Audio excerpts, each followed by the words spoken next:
versos 22 y 23.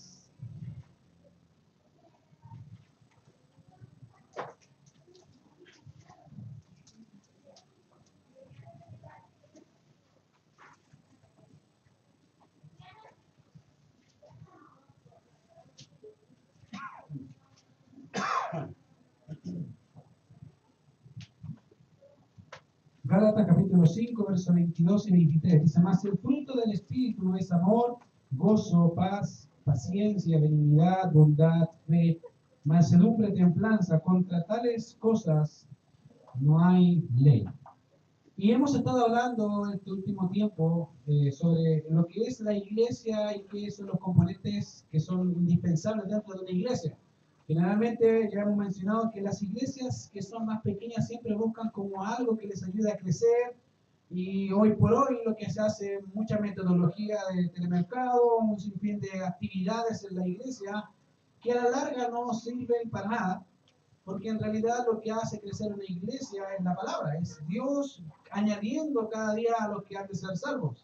Eso lo vemos en Hechos capítulo 2, como el Señor a la predicación de Pedro lo añadió 3.000 personas y siguió añadiendo más y más personas, no por las actividades, sino por la palabra. Y eso es una de las cosas que son indispensables, conversarlas hoy, hablarlas hoy, tal cual como la Biblia lo dice. Ahora, ¿por qué la llenura del Espíritu? Y es una de las cosas que hemos estado hablando, ya creo que son ya la tercera semana, y hemos estado hablando qué es la llenura, de qué se compone, cómo se entiende, y hemos dicho que una de las cosas que son necesarias comprender hoy es eso, la llenura del Espíritu. Hoy, dentro de las iglesias, el mal uso de este tema ha hecho que haya confusión dentro del pueblo de Dios, porque no se entiende, no se comprende bien qué es ser lleno. Hoy ser lleno es gritar, bailar y hacer un sinfín de shows en la iglesia, cosa que no encontramos en la Biblia. Por lo tanto, es necesario entender qué es ser lleno, y ya les había comentado las semanas anteriores que ser lleno significa ser controlado por Dios o dejar que Dios controle mi vida en todo el aspecto posible. Y eso empieza por la mente. Por lo tanto, ¿qué significa? Que para ser lleno debo tener Biblia en mi mente y en mi corazón. Debo leer, debo dejar de decir, Dios, háblame con tu palabra y yo obedezco. Que fue una de las primeras palabras que el apóstol Pablo dice al Señor cuando se le presenta yendo hacia Damasco. Señor, ¿qué quieres que yo haga? Creo que el Señor fue claro a Pablo, le dijo, haz esto y esto, y Pablo fue y hizo exactamente lo que Dios le dijo. Ahora, cuando hablamos de la llenura del Espíritu, no podemos ignorar una realidad que es principal en todo lo que es este tema, y es crucial, y es que no hay hombre natural, y hablo en el sentido natural, que no sea creyente, no hay hombre natural que pueda experimentar esto, que es la llenura, si no es un cristiano. Fíjate, no hay ninguna persona que me diga que es cristiana que no haya experimentado el hecho de ser lleno o controlado por Dios. Ahora, como les digo, una de las cosas que hoy se entiende por llenura es algo medio místico, no es místico. Es obediencia aplicada.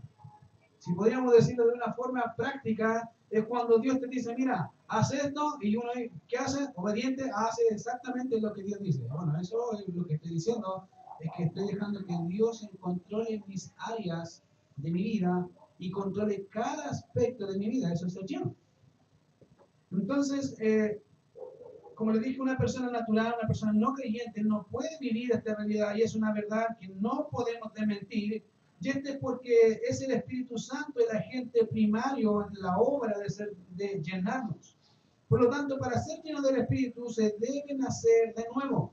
Debe ser un cristiano. ¿Tú eres cristiano? Sí. Ya, entonces tú deberías haber experimentado esto. Al principio creo que uno lo experimenta más y más porque está deseoso de escuchar a Dios. Algo pasa en el tiempo, no sé qué es lo que es, pero ya dejamos de escuchar más a Dios y creemos que de alguna manera que podemos llevar nuestra vida haciendo y pensando acerca de las cosas que yo creo que son verdad, cuando no necesariamente es así. Y ahí empezamos a luchar con las obras de la carne. Fíjate que una de las cosas interesantes de la vida cristiana es que uno nunca está neutro. El creyente que se para en su crecimiento no está creciendo. No es que estoy descansando, no, como nosotros entendemos, estoy descansando en mi vida cristiana, no hay descanso. O avanzas o retrocedes. En la obra del Espíritu es exactamente lo mismo. O estás dejando que Dios controle tu vida siendo obediente a su palabra, o estás dejando que tu propia opinión prevalezca por sobre la opinión de Dios y haces lo que a ti se te antoja. No hay términos medios. ¿Por qué? Porque es así, o haces uno o haces lo otro.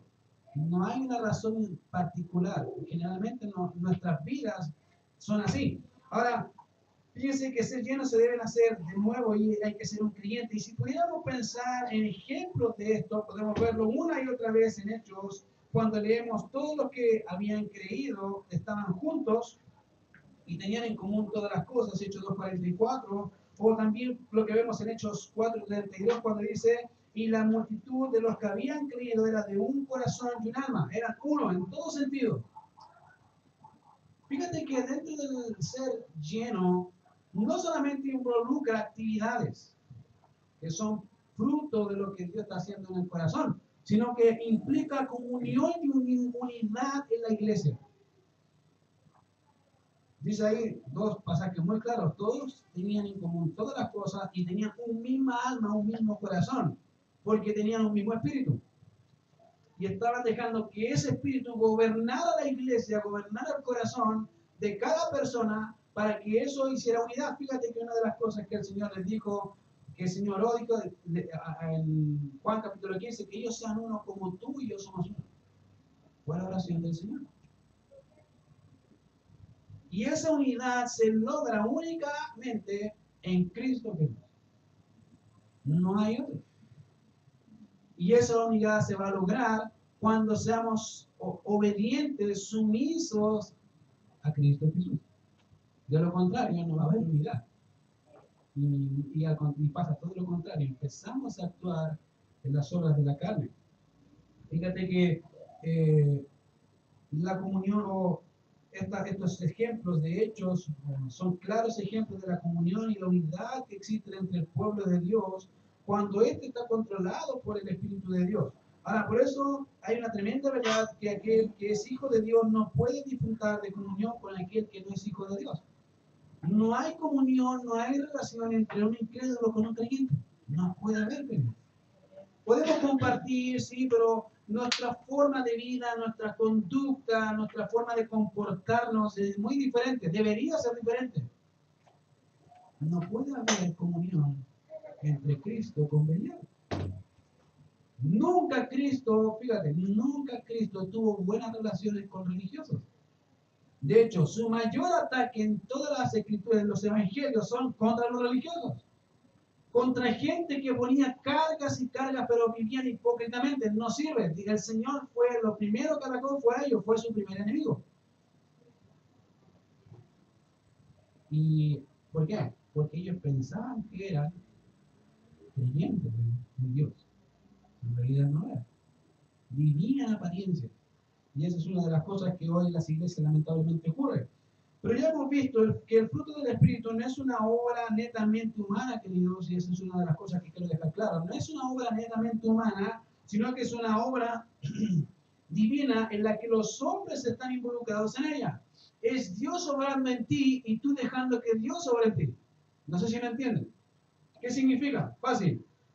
¿Cómo dejo que Dios me obre en mí? Cuando Dios te dice, y hacer discípulos a todas las naciones, y predicar el evangelio a todas las criaturas. ¿Qué está diciendo el Señor? Anda y habla de mí a tu vecino, a tu amigo, a tu compañero de trabajo, a tu compañero de universidad. Habla de mí en cada lugar en donde estés.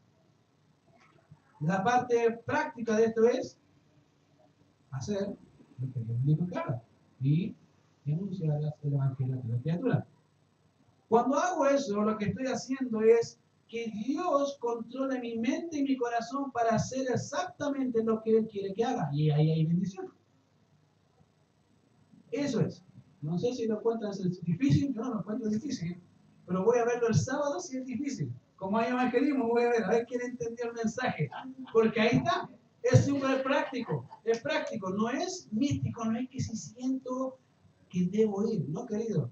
Yo no creo que tu jefe en tu trabajo te dice, ¿sientes que quieres ir a trabajar? No creo. El hecho, si te preguntara eso, es decir, yo también siento despedirte. Es natural. Porque no se trata de sentir, se trata de que es un deber.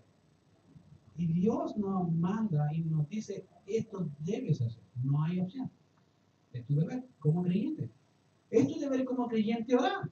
Es tu deber como creyente de saber qué pienso yo de los temas de tu casa, de tu familia, de tu compañero. Es tu deber saber qué pienso yo, dice Dios. Ahora, por eso los hombres están involucrados en esta labor y hemos estado mencionando que el fruto del Espíritu no es una cantidad de cualidades separadas la una de la otra. ¿Qué significa? El texto dice, más el fruto del Espíritu es amor, gozo, paz, paciencia, benignidad, bondad, fe, mansedumbre, templanza. Muchos piensan, ok, si tengo mansedumbre, entonces estoy lleno. No, porque si no tienes amor, no puedes ser manso. Si no tienes amor, no tienes fe. No sirve. Si no tengo amor, como Dios me dice que ame, entonces ninguna de las otras 7 cualidades van a funcionar. La semana pasada les comentaba, es interesante, Pablo empieza por la cualidad, más el fruto del Espíritu es amor. ¿Por qué por amor? Porque Pablo entiende que el ángulo principal, la piedra angular de esto es el amor que Dios nos enseña a amar, porque es necesario entenderlo de esa forma para poder aplicarnos en lo que Dios nos manda. Si yo digo amar a mi señora, no la puedo tratar mal, ¿cierto? Es obvio. Si yo digo amar a Dios, no puedo llevarme mal con mis hermanos. Es contradicción de términos. Eso dice Juan. Y si se fijan, el amor que Dios nos enseña, cómo es el amor de Él, su amor es algo dominante. Si no entiendes eso, no vas a poder lograr ninguna de las otras cualidades. Si no entiendes que debo amar a Dios, por eso leo su palabra, por eso soy obediente, porque amo a Dios. Si yo amo a Dios, esto va a ser fácil, no hay problema. Un ejemplo gráfico de eso es, no sé si se acuerdan de Jacob, cuando trabajó 7 años. ¿Se acuerdan? Lea. Él le dijo, ok, Labán, yo quiero trabajar 7 años por tu hija. Y yo creo que es así. Dice la Biblia que esos 7 años fueron así. Como nada. Porque amaba a Lea. Creo que podríamos sacar algo que sería bueno que la Biblia y las palabras de Dios, ese amor fuese así. No fuese tan fácil hacerlo porque amo a Dios. No me complica. Dios me dice algo, lo hago. No me complica. No dudo. Pero somos hombres y generalmente dudamos de Dios en diferentes áreas. Mira, hemos estado hablando y como le dijo mencionando sobre estas características que no son cualidades separadas, todas son ligadas una con la otra. Si no tienes una, no tienes ninguna. Y es muy interesante, pero ¿cómo logro eso? ¿Cómo logro tener amor, gozo, paz, paciencia, benignidad, bondad, fe, mansedumbre, templanza? ¿Cómo lo hago? Es que por eso es obra divina. Bajo tus medios no hay posibilidad alguna que puedas lograr tener esto, pero si eres guiado por Dios, si eres sumiso a Dios, Dios te ayuda. Dios te dice, yo voy a hacerlo, pero tú haz lo que yo te mande a hacer. Y ahí está la solución. Creo que es creo que hay como una dinámica en la cual vemos la obra de Dios en nosotros y nosotros obrando en la obra de Dios. Ahí está. Ahora, fíjense que ahí está la característica. ¿Cuáles son? Ahí está la lista. Amor, gozo, paz, paciencia, benignidad, bondad, fe, mansedumbre, templanza. Y al iniciar esta lista de cualidades, el amor está en la cabeza como el esqueleto del cuerpo que sustenta los músculos. Y creo que con justa razón, porque el amor que Dios ha derramado en nuestros corazones es imposible hacer que las obras o las otras cualidades se manifiesten, como el gozo, porque el gozo de Dios es muy diferente a cualquier otro gozo. ¿Sabías tú que hay diferentes tipos de gozo? Que gozamos de diferentes formas. Hay un gozo que viene por el pecado, que después de que uno peca a veces siente gozo o placer en alguna medida que te lleva a la muerte. Pero hay un gozo que está netamente ligado a Dios, que está en 1 Corintios, que dice, no se goza, el amor real no se goza en la injusticia, sino que se goza en la verdad. Y ahí está el gozo. Fíjate que no sé si lo habías visto, pero cuando tú amas a Dios, amas las cosas de Dios y amas las cosas que Dios ama y te gozas con las cosas que Dios se goza. Odias lo que Dios odia, porque amas a Dios. ¿Tú amas a tus hijos? ¿Quién tiene hijos? Levántalo, ¿quién tiene? ¿Amas a tus hijos? ¿Sí? ¿Amas el aborto? No. No deberías. Porque si amas a los niños, no puedes amar la muerte de ellos. Bueno, Dios es lo mismo. Dios ama ciertas cosas y espera que su pueblo ame lo mismo que Él. Y eso va a producir gozo. Es el paso siguiente, de ese gozo que nace de Dios, en la verdad de Dios, de saber, Dios dice esto y me gozo porque Dios lo dice, porque Dios siempre dice la verdad. Ahí está. Amor, gozo, y ese gozo es un don que Dios da. Aquí es nuestra tercera característica, paz. Fíjense que ahí está la primera, la segunda y la tercera. Amor, gozo y paz. Ahora, ¿por qué paz? Buena pregunta, creo que esas preguntas son muy buenas. ¿O a qué tipo de paz se refiere el apóstol o Pablo con referente a paz? ¿Qué paz? ¿Qué es paz? Y es necesario comprender esta verdad y para comprender debemos considerar primeramente la segunda pregunta que tiene que ver a qué tipo de paz se refiere Pablo. ¿Habrá diferentes tipos de paz? Fíjate que en la historia humana el hombre ha buscado la paz de una u otra forma y no la encuentra. Véelo hoy, guerras, pleitos, iras, contiendas, disensiones. El hombre busca la paz mundial, pero no se da cuenta que la guerra está en su corazón. Pero los hombres buscan la paz, tú buscas la paz en tu hogar, que las cosas estén tranquilas, y creo que en alguna medida entendemos más la paz y qué tipo de paz es la que realmente necesitamos. Y comprender, como les digo, esta realidad, considerar esta pregunta es importante. Pablo, hablando de la justificación por medio de la fe, en Romanos capítulo 5, verso 1, dice, justificados pues por la fe, tenemos paz para con Dios. ¿Por medio de quién? De nuestro Señor Jesucristo. Por lo tanto, cuando habla de paz, acá hay una primera paz. La primera paz que habla Pablo acá es la paz que tú puedes y debes tener con Dios. ¿Sabías tú que hay gente que no tiene paz con Dios? Y no tiene, y te lo digo honestamente. Lo cual nos dice mucho con referente a la paz. Fíjate que dice, somos justificados por medio de la fe en Cristo, que nos lleva a tener paz con Dios, y esa es la realidad que debemos considerar. No solo estábamos descarriados, queridos, sino sin esperanza y sin un Dios. Eras totalmente ajeno a Dios.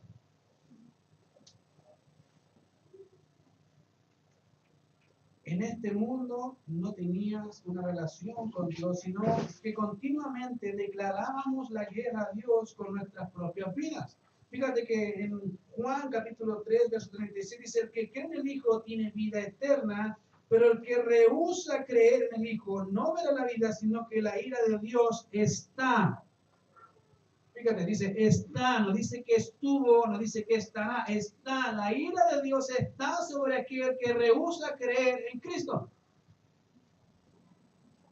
Por lo tanto, en simples palabras, aquella persona que no cree en Cristo le declara la guerra a Dios y Dios le declara la guerra a él. El problema de esa guerra es que Dios nunca pierde. El problema para el hombre es que Dios va a hacer juicio, va a hacer justicia y los va a condenar. Dios nunca pierde. Dios le declara la guerra al hombre que no cree en Cristo. Pero fíjate que a la vez Dios le muestra misericordia todo el tiempo que está en la tierra. Le provee de alimento, le da gracia. En el sentido de que eso, de que le da alimento, le da vida, lo sustenta, aunque el otro, la persona incluso blasfema en contra de Dios, no le importa a Dios, no le importa a la iglesia, no le importa nada que tenga que ver con Dios. Pero Dios le sustenta.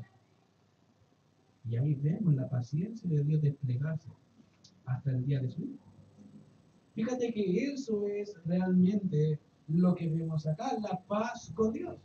Es decirle en simples palabras, Dios, yo te declaro la paz, no quiero seguir peleado contigo, levanto mi bandera blanca y te digo, Señor, paz contigo, me someto a ti, tú eres Señor, tú eres soberano, tú eres Dios, yo soy un vil pecador. Te declaro la paz. Sé que voy a parar. Es la primera paz, querido.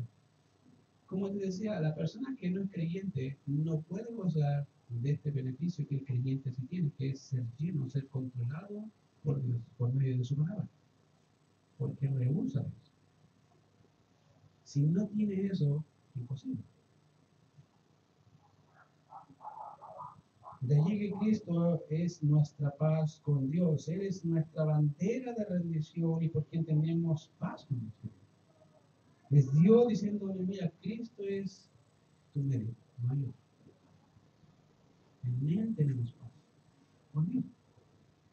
Y fíjate que hay otro tipo de paz que es necesaria entenderla, al igual que aquella que tenemos en Cristo con el Padre, y es aquella que tenemos del Padre en momentos de aflicción o momentos duros de la vida. Fíjate que el afán, de repente, no sé si les pasa, pero a veces el afán es tan normal en el corazón humano que empezamos a hacer locuras, empezamos a sacar prioridades. Dios empieza a ser en segundo lugar, el trabajo empieza a tomar primer lugar, la señora ya no es tan importante, mi trabajo más importante. Empezamos a hacer un sinfín de juegos que a la larga tienen problemas serios. El afán es una de las cosas, junto con el temor, que nos juegan muy en contra. Y fíjate que al hablar de eso, podemos ver que Pablo entendía bien ese punto y pensando que Dios puede hacer más de lo que creemos. Fíjate que Pablo dice en Filipenses capítulo 4, versos 6 y 7, dice, por nada estéis afanosos, si no sean conocidas vuestras peticiones delante de Dios en toda oración y ruego, con acción de gracias. La consecuencia de dar y orar a Dios en base a mi afán va a producir algo. Y la paz de Dios, que sobrepasa todo entendimiento, guardará vuestros corazones y vuestros pensamientos en Cristo Jesús. En simples palabras dice, mira, habla conmigo. Habla conmigo. Por eso dice, por nada estés afanoso, no te afanes por ninguna cosa. Entonces, ¿qué hago? Bueno. Ahí dice, sino que sean conocidas vuestras peticiones delante de Dios en toda oración y ruego con acción de gracia. Bueno. Si en tu corazón hay afán por alguna cosa que está cubriendo tu corazón, ora a Dios y descansa en que Dios va a suplir aquello que hace. Generalmente hacemos lo contrario. Señor, me falta esto, y salgo disparado y creo que Dios va a hacer lo que yo quiero porque yo lo estoy haciendo. Partimos sin ni siquiera escuchar a Dios, sin ni siquiera decir, Dios, ¿qué me quiere decir tú ahora? Ya te pedí, ahora dime tú, ¿qué hago? Generalmente hacemos lo contrario. Pedimos y actuamos, no esperamos hoy. Fíjate que Santiago dice, todo hombre sea pronto para oír, tardo para hablar, tardo para irarse. Yo lo cambiaría así. Todo hombre es rápido para hablar, rápido para irarse y lento para oír. ¿Somos así? Decimos, Señor, ya me dijiste, no tengo tiempo para esto, pero creo que Dios dice esto, pero no leíste, no dije nada, te permitiste también decirte qué quiere. Eso no es comunión. Yo no creo que vivas así con tu pareja o con un ser querido, con tus hijos. Que diga ya, después lo veo, ya, después lo veo, ya, después tu hijo, mejor no converso con ella, si no quiere escucharme, no quiere hablar conmigo y no quiere saber qué pienso. Que haga su problema, después cuando se caiga va a escucharme a mí. Y a veces pasa exactamente lo mismo con nosotros. Decimos, Señor, a ver, ¿qué quieres tú, Señor? Y el Señor dice, ahora sí, mira, esto tenía que haber hecho. Haga eso, querido. Escucha a Dios. Por eso acá dice, todos dice, por nada estéis afanosos, no sean conocidas vuestras peticiones delante de Dios en toda oración y ruego, con acción de gracias. Y la paz de Dios, que sobrepasa todo entendimiento, que es la paz que Dios provee en aquel que confía en Él. Que dice, ok, Dios, ya entendí lo que tú quieres conmigo, descanso en ti y sigo haciendo mi vida natural, no confiando en que puedo lograr algo por mis medios, sino descansando en que tus medios son mucho mejores que los míos. Porque me van a llevar a un lugar donde yo no sé, pero tú sí lo sabes. Entonces, esa es la paz, la segunda paz que debemos gozar todos los creyentes día a día, que es una paz práctica también. La primera paz es paz con Dios, la segunda paz es la paz que Dios da en el corazón del creyente. ¿Te has preguntado por qué a veces hay momentos difíciles tienes paz? Y la gente dice, ¿cómo tienes paz? Y por alrededor una tormenta y tú estás paz en la tormenta. Paz en la tormenta. Porque confía en que Dios tiene todo bajo su mano y descansas en ese Dios. Y esa es la parte difícil nuestra, descansar, es aprender a descansar en Él, confiar en Él. Ya hemos considerado los dos tipos de paz que vemos en las Escrituras, la paz con Dios y la paz que procede de Dios en nosotros. Pero, ¿qué es paz? Esa es la segunda pregunta. ¿Cuántos tipos de paz hay y qué es la paz? Buena pregunta. Todos quieren paz, pero ¿qué es? Creo que esa es buena pregunta porque si no sabes qué es paz, vas a estar hablando por alguien que no tiene idea. O vas a querer algo que no sabes lo que es. La gente relaciona paz a cosas externas a él. ¿Qué significa? Que todo esté tranquilo, calmado, sin ningún problema. Pero querida mía, déjame decirte, es un mundo caído y donde todas las cosas pueden pasar en un día. Pregunta, ¿eso es paz? Si estás buscando esa paz, olvídalo. Esa paz no existe. Acá. Sabemos que todo está bajo el control de Dios, sin duda, y Dios permite situaciones. Pero ¿qué paz es la que realmente el hombre necesita? ¿Qué es paz? Y podríamos definir la paz como el estado en el que Dios sobra en el corazón del hombre, del creyente, a fin de que su pueblo viva en paz entre sí. O sea, básicamente es un estado del corazón lo que nosotros necesitamos como paz. No tiene que ver con las circunstancias, sino en mi relación con Dios. ¿Cómo estoy con Dios? Lo cual me va a llevar a cómo estoy con mis hermanos. Esa es paz. Fíjate, las cosas externas a ti pueden pasar, pero cuando tienes paz de Dios, no hay problema que pasen porque no descansas en las cosas externas a ti, descansas en Dios. Y eso es la paz que necesitamos entender. No tiene que ver, querido, vuelvo a decirlo, con las cosas externas. Las cosas externas cambian. Job, acuérdate de Job, en un día perdió todo. Así. Pero una de las cosas que veo en Job es que no atribuyó a Dios despropósito alguno. No dijo Dios, ¿por qué? ¿Qué hiciste, Dios? No, él sabía que Dios tenía un plan, no tenía idea qué plan, pero sabía que Dios algo estaba haciendo ahí.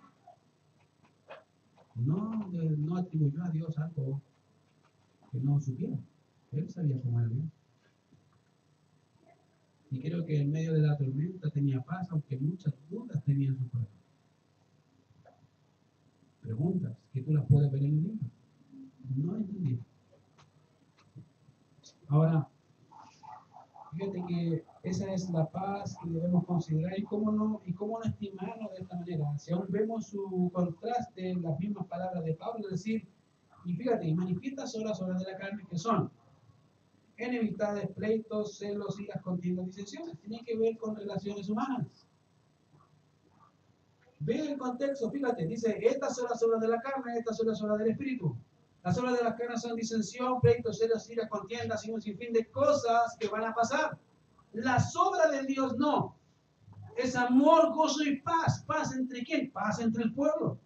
Si hay amor real por Dios, si hay un amor que está gobernando el corazón del creyente, va a traer gozo y paz y unidad entre el pueblo. De lo contrario, no va a haber. Estás actuando bajo las obras de la carne. No hay otra opción. Y ahí está lo que Pablo dice, y manifiestas son. Ahí están claras. De allí vemos el reflejo de la paz con Dios y con los hermanos. Santiago, hablando de la manifestación del amor de Dios, dice, si alguno dice, yo amo a Dios y aborrece a su hermano, es mentiroso. Pues el que no ama a su hermano a quien ha visto, ¿cómo puede amar a Dios que no ha visto? Wow. ¿Tú amas a Dios? Amén. ¿Amas a tu hermano? Amén. Interesante. ¿Sabes por qué? Porque generalmente a veces se nos olvida que debo amar al otro. Y eso es, querido, es horizontal y transversal. Y vertical. Si yo me llevo bien con Dios, me voy a llevar bien con los demás. No hay otra opción. No puede ser otra cosa. Mira, querido, si tú dices que estás bien con Dios y estás mal con tu señora, olvídalo. No estás bien con Dios. Hace un tiempo atrás le explicaba eso a un amigo que recién se había casado. Y dice, mira, una de las cosas que veo en la Biblia es que la Biblia dice que debemos tratar a la esposa como vaso más frágil para que vuestras oraciones no tengan estorbo, así que déjate de orar y hasta pedir perdón. Porque creemos que vamos a orar y Dios me va a escuchar, Señor, cámbiala a ella. Y Dios te dice, cambia tú primero. Anda tú y pídele perdón. Si tú pecaste, tú hiciste, Señor, pero es que ella me ofendió, pero tú eres la cabeza, tú da ejemplo. Tú eres mi ejemplo en casa. Pero es fácil. Tú dices, Señor, pero que mira la que me diste. Y el Señor dice, ¿cómo tú? Mírate tú primero y después ve la paja de ella. Mira tu vida. Y él me entendió así, ¿verdad? Porque él estaba orando, se hizo una espiritual, querido orar. Vamos a orar, querido. A veces no hay que orar. A veces hay que ser obediente. Creemos y convertimos esto en espiritualidad cuando Dios te dice, mira, si estás mal con tu señora, anda y pídele perdón, no ores porque no te voy a escuchar, no voy a contestar, no te voy a tomar en cuenta hasta que arregles tu tema. No me hables. Arregla eso primero. A tal punto llega el Señor que dice, si tú sabes que un hermano está mal contigo, deja tu ofrenda en el altar, déjalo a un lado y anda, reconcíliate con tu hermano y después ven y ofrenda. Antes no me interesa. Wow. Dios es drástico. Dios nos dice, mira, si quieres de vez en cuando te sientas bien y capaz de perdonar o hacer lo que tengas que hacer, hazlo. No dice, o lo haces o no quiero nada tuyo. No me interesa. Querido, a veces creemos que Dios es todo lo contrario.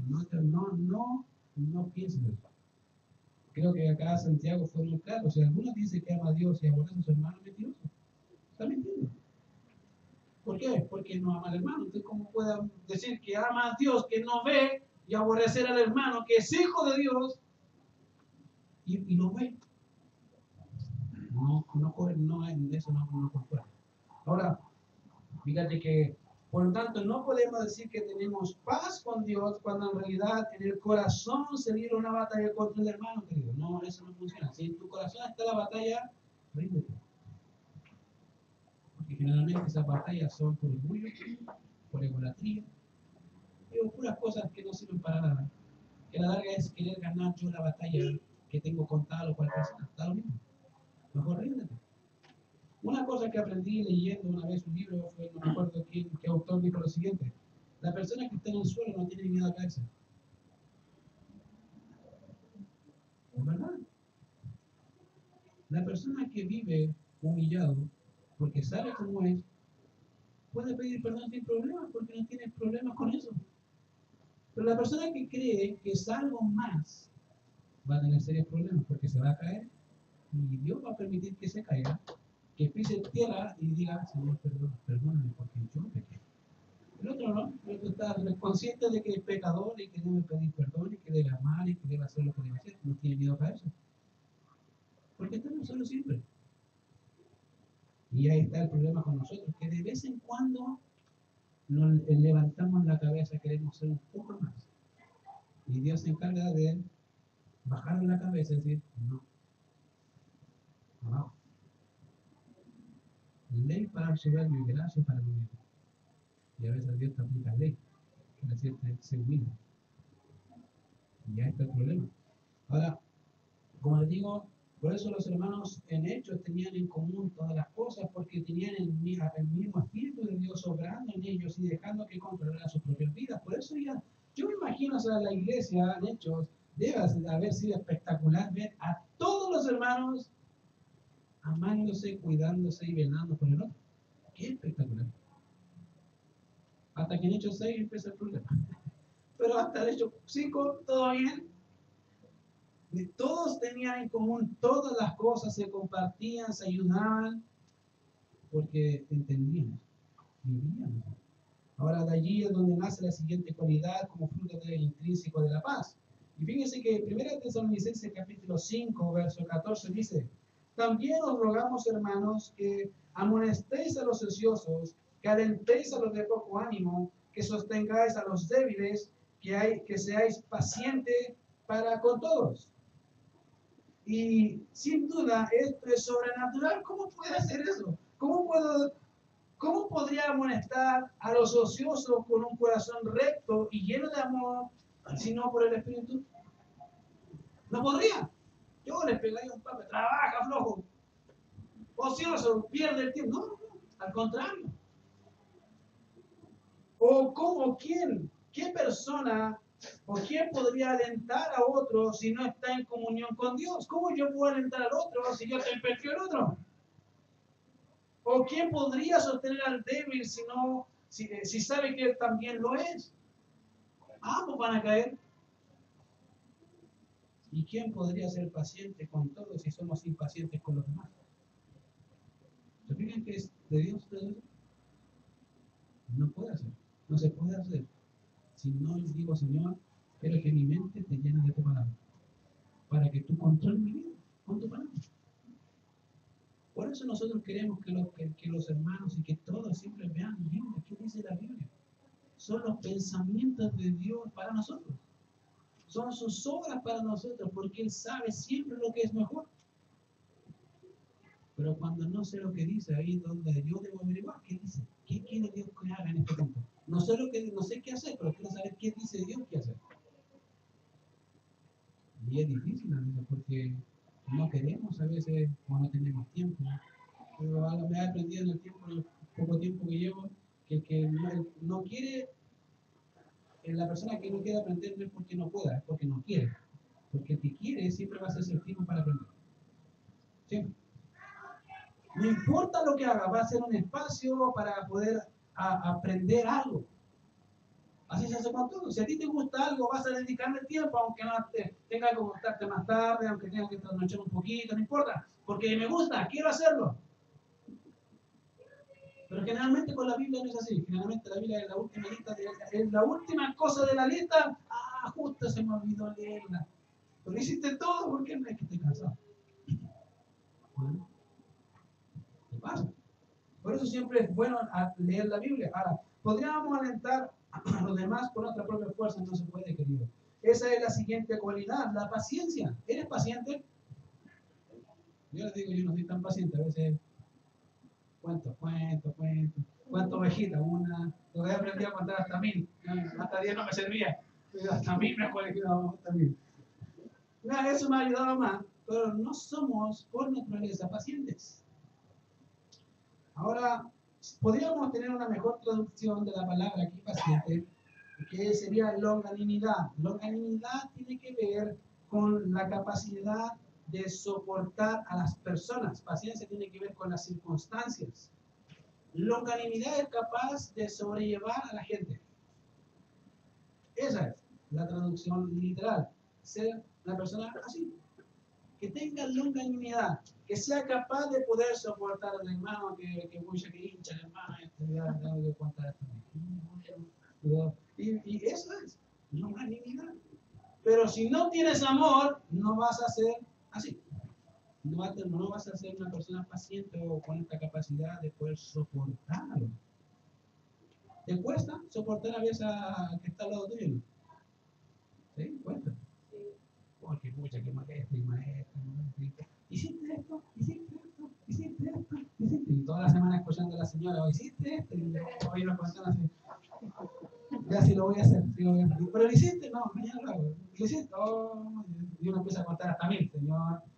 O te la llevo o te la mando. Y empieza a contar así. Pero pasa que a veces pasa exactamente lo mismo con los hermanos. Señor, mira, este hermano, otra vez. Señor, mira, ¿qué hago, Señor? El Señor dice, perdónalo. Sé paciente con él, está creciendo igual que tú.